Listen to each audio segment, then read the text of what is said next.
Welcome to The Straight Stitch, a podcast about sewing and other fiber arts.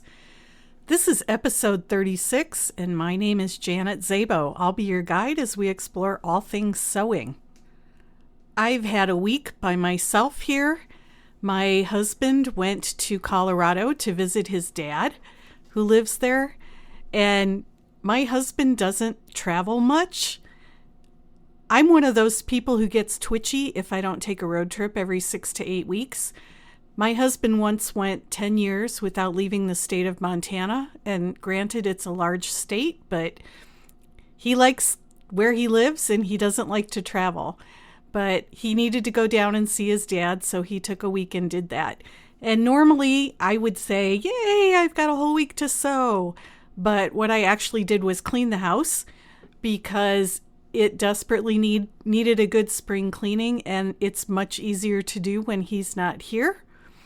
And also it stays cleaner for longer than 10 minutes.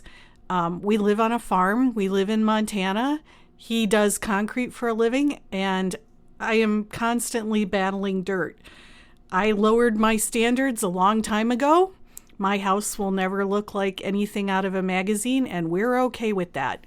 But every so often I need to go through and wash everything and dust, and this was the week to do that. So I didn't get any sewing done, but sometimes that's how it goes. This morning, I happened to go to town to run errands, and I stopped in at Joann Fabrics on the way back. And I know that Joann Fabrics said when they filed for bankruptcy that they weren't going to close any stores. And our store is still open, but it's empty. There are just shelves that are completely bare and haven't been restocked. The home deck section has maybe half of what it used to have, and the rolls that are still there are almost gone. So I'm not sure what's going on, but I will be surprised if our store is still open at the end of the summer. When I was in Missoula a couple of weeks ago, I stopped in at the Joann Fabrics there, and they had just gotten quite a few new fabrics in, so I'm not sure what's going on, but time will tell. I did go to Missoula again this past week on Tuesday to teach a serger mastery class there, and I had 3 students. 2 of them had Bernina L890 sergers, and one of them had a Bernina L850 serger, and we had a good class. I hope that they learned a lot. I think they did, and several of them said that they would be interested in having some fitting classes there, so I told them to let the store owner know, because a lot of times it makes a bigger impact if the students request a class than if I suggest a class. I also got an email from Sew Expo, and they have opened the class submission process for Sew Expo 2025. That's the one that's held in Puyallup, Washington. It's sponsored by Washington State University, and I taught there this past February. I taught knitting classes. They've changed the class submission process, and I'm very pleased with what they've done. It's difficult when you're a teacher to have to submit complete class proposals, and I know that sounds like I'm whining, but if you're a teacher and you're submitting class proposals and you have no idea if the class is going to be chosen or not, it is a lot of work to do all of the preparation up front. So most places, most conferences will want teachers to submit a full syllabus. When I used to teach for the Knitting Guild of America, they wanted it broken down in terms of minutes. So, I'll spend 10 minutes teaching this technique and 10 minutes teaching this technique. They wanted a very detailed class syllabus. Even if the organization doesn't want that level of detail, most of them still want a full class syllabus, a handout, photographs. It's a lot of work to put all of that together without knowing for sure that the class is going to happen. So what Sew Expo has done this year is they are opening up their class submissions, and teachers are invited to submit class ideas. but we won't have to submit all of the supporting documentation until and unless that particular class is chosen. So I can tell you that frees up a lot of extra creativity and time for me, and I'll probably submit quite a few classes, knowing that I won't have to do all of that work up front. I may stick to submitting just knitting class proposals again, but I might be brave and submit some sewing class proposals too. We'll have to see. Class proposals aren't due until August 1st, so I have a little bit of time to think about what it is I want to submit. I will do the podcast housekeeping stuff now too. I think it works better to do it up front than to wait until the end of the podcast. The show notes for each episode can be found on the podcast website at www.thestraightstitchpodcast.com. You can leave comments and feedback there. There is also a guest form if you would like to be considered for an interview on the podcast. Please fill out the form and submit that. That helps me keep things straight on the back end in a database. You can also find interesting things at my website, which is www.janetzabo.com. I keep a blog there where I talk about life in Montana. You can see cute pictures of our piglets and our chicks and the garden. There's a link to the podcast website as well as the Big Sky Knitting Designs website where I sell my knitting patterns and my books. If you'd like to leave a review or a rating on Apple Podcasts or Spotify, I'd appreciate it because that does help other people find us. We've had quite a few new subscribers, new followers in the last couple of weeks, and I say welcome to all of you, and I hope you're enjoying the podcast. Wonder of wonders, I do not have an interview today. I did stack up quite a few interviews over a period of time because March, April, and May are typically very busy times for me, and it was a relief not to have to come up with a podcast topic. And I really do enjoy doing the interviews. I've gotten to meet some very interesting people over the past couple of months. For this episode, though, I thought I would talk about Isaac Merritt Singer, without whom the sewing world as we know it might not exist. I don't know about you, but I like my heroes to be fine, upstanding citizens. And it was a bit of a shock when I read Isaac Singer's biography and realized that he was a philanderer, he was an adulterer, he was a bigamist. He was not someone that I would admire or look up to. Much of the information that I'm going to impart here came from a book called Singer and the Sewing Machine, A Capitalist Romance by Ruth Brandon. There are a few other books that I've read having to do with the history of the sewing machine, and I will link all of them in the show notes. But I think that Ruth Brandon's is the most comprehensive. It's very well researched. And if you are at all curious about Isaac Singer and how the sewing machine as we know it came to be, it's an excellent book. The Singer name is, no doubt, the most recognized name and brand of machine. Although Isaac Singer didn't invent the sewing machine per se, he was instrumental in refining others' designs into the machine that we're familiar with today. The history page on the Singer.com website claims that Isaac Singer invented, quote-unquote, the first practical sewing machine in 1850, and I think that's probably a good way to describe the chain of events and how they unfolded. Isaac Merritt Singer was born in 1811 near Troy, New York, the youngest child of Adam Singer and his wife Ruth. The family moved to Oswego, New York shortly after he was born, and Oswego was where Isaac spent his childhood. He left home at age 12 and went to Rochester, New York, possibly to live with an older brother until he was 19. He served 4 months in an apprenticeship to become a machinist, but he left to pursue his true love, which was acting. There's a plot twist. Appearing on the stage in the 1820s and 30s wasn't a respectable profession nor a very stable one. He apparently supported his theater aspirations with occasional work as a mechanic. In 1830, Singer married his first wife, Catherine Maria Haley. However, he was something of a womanizer, understatement. By 1837, Singer and Catherine had 2 children, but in that same year, a child was born to Singer and a woman named Mary Ann Sponsler. Mary Ann had met Singer in Baltimore and become engaged to him, if not under false pretenses, then at least under questionable ones. Singer was unable to divorce Catherine, although he apparently strung Mary Ann along with promises that he would do so at the first opportunity. Catherine finally did divorce Singer in 1860 after 30 years of marriage. In the midst of the Industrial Revolution, Singer found much more success as an inventor than an actor, although acting remained his true love.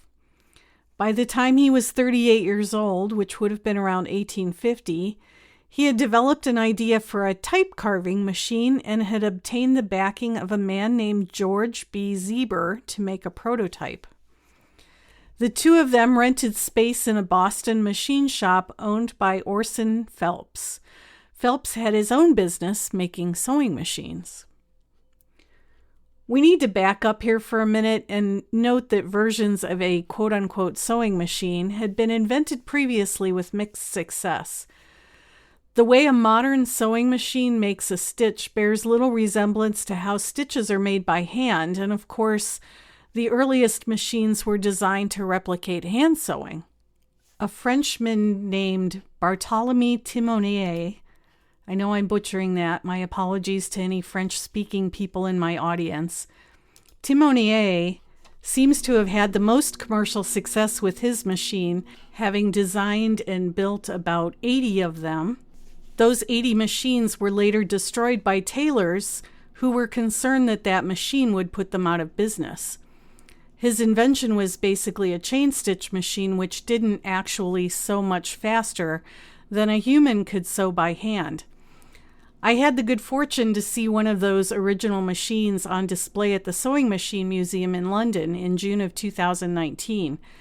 The owners of the museum had found the machine in the basement of an abandoned sewing machine factory in Argentina and brought it to London. Elias Howe's name is often linked with the invention of the sewing machine. Howe had indeed invented and patented a sewing machine in 1846, building on the lock-stitch idea pioneered by Walter Hunt, a mechanic and inventor in New York City, some 10 years earlier. Howe was unable to make a commercial success of his machine here in the States, although his brother took a machine to Britain, where he, unwittingly or not, sold the patent rights to a man named William Thomas.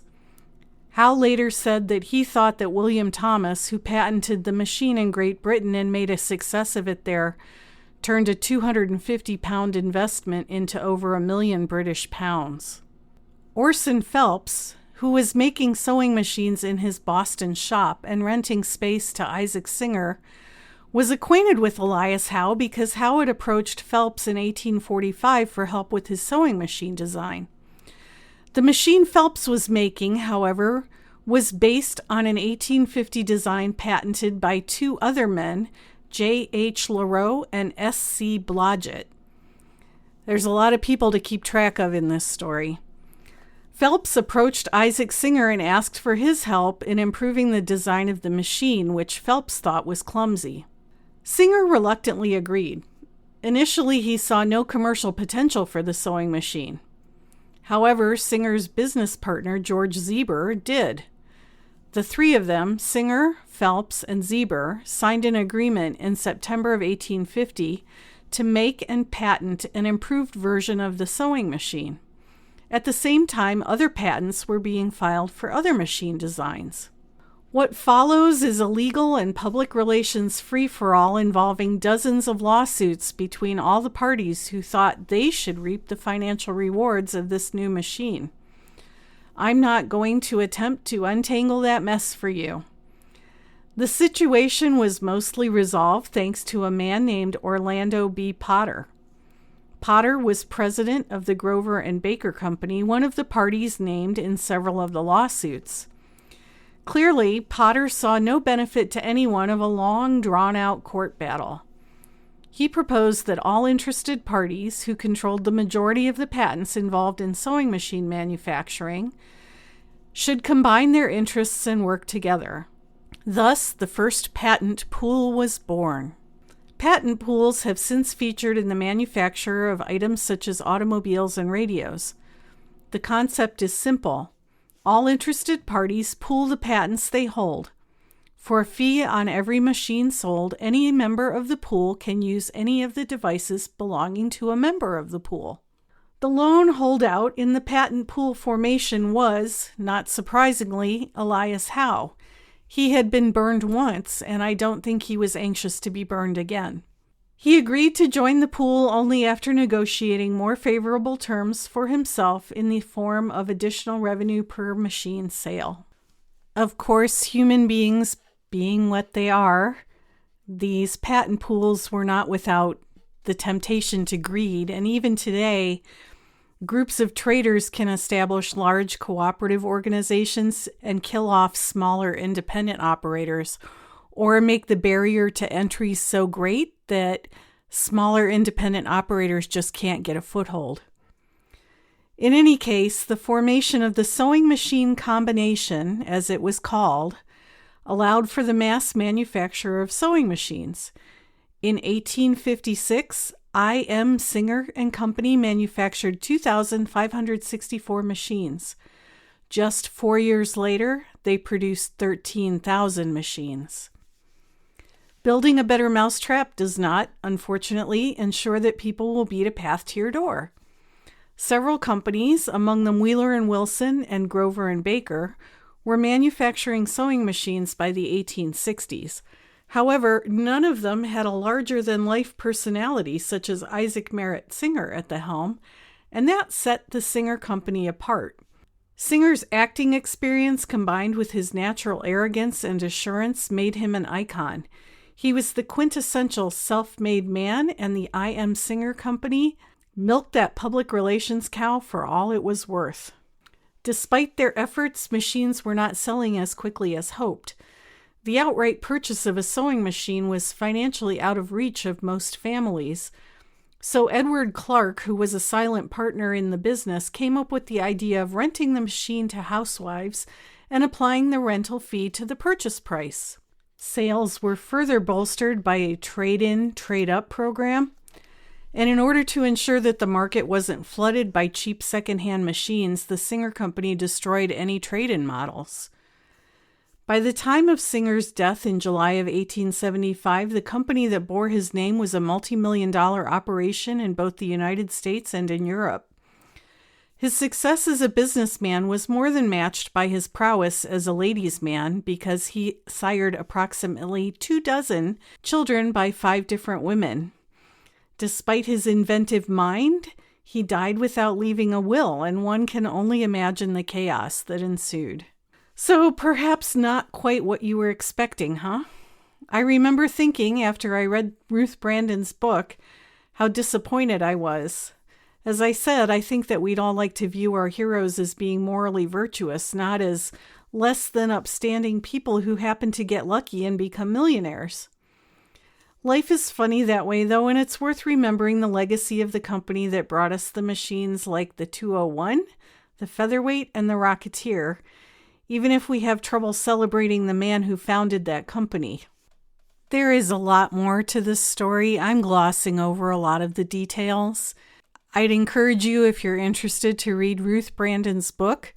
If you are anywhere near London on the first Saturday of the month, the Sewing Machine Museum is a wonderful place to visit. They are only open one day a month on that first Saturday. If you're lucky enough to get there and get in, I had to wait in a line, but I was able to get into the museum. It is chock full of all sorts of sewing machines of every stripe. The tour is given by a member of the family, and the tour guide that we had was extremely knowledgeable. Next door, you can go through a warehouse that is just crammed full of all sorts of machines. industrial machines. I wish I could have brought some home with me. It's a wonderful place to go poke around. I think many of us can claim to have had Singer sewing machines in our family. My paternal grandmother had a Singer that it was either a 201 or I suspect it was a 15. And my maternal grandmother had a Rocketeer. I have a Featherweight, which was a gift from my husband. I also have a Rocketeer that I rescued from a thrift store. It was literally covered in dirt and being held in the cabinet with a piece of clothesline. I brought it home and cleaned it up, and I had to get a replacement nose door for it, but that machine is upstairs, and I do sew on it occasionally. It's a fun machine, and I'm really happy to have saved it from the landfill. I've got a number of Singers in treadle cabinets, and I have a Singer hand crank. It didn't start out life as a hand crank. I retrofitted it with an aftermarket hand crank, but I discovered that it had been painted over at some point and new Singer decals put on it. You can just faintly make out the red-eye decals underneath the black paint. So I wonder if it was during that period of time during World War II when Singer's factories were converted over to making munitions for the government, that sewing machines were a little bit harder to come by, and maybe that one had been repurposed and resold. I don't know. I won't ever know the history of it, but I call her Plain Jane, and she's my little hand crank 66 that I take out when I feel like doing some human-powered sewing. So this is a little bit shorter episode this week.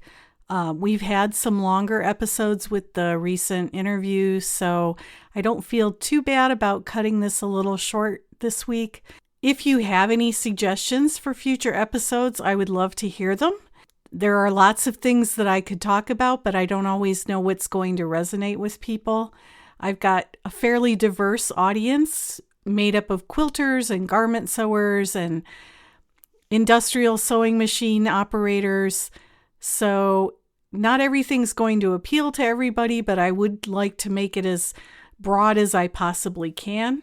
I'm kicking around the idea of doing something on the financial aspects of sewing machines, and I'm thinking about this only because I know that Bernina is hyping up their new Bernina 990 machine that's going to be coming out in June. I don't know the exact price of this machine, but I have heard rumors that it is upwards of $20,000, and I have some thoughts about that. I won't be buying one in case you were interested, but if that's something that you'd like me to talk about, I don't want to take aim specifically at Bernina because I have a Bernina Q20 and I have a Bernina L860 serger, but I think it's important to talk about these things sometimes. In any case, podcast suggestions, episode suggestions are always welcome. You can send me feedback using the fan mail feature. That goes through Buzzsprout, which is my podcasting host. You can send email to me at janet@janetzabo.com. You can leave comments on the show notes page. There are lots of ways to make your voice heard and let me know what it is you want to hear about on the podcast. I hope that the rest of you are having more opportunities to sew than I am. After the garden goes in, my schedule should ease up a little bit and I should have some time to sew. And I'll be sure to keep you updated. So until the next episode, I hope you have a great week and you get to go sew something.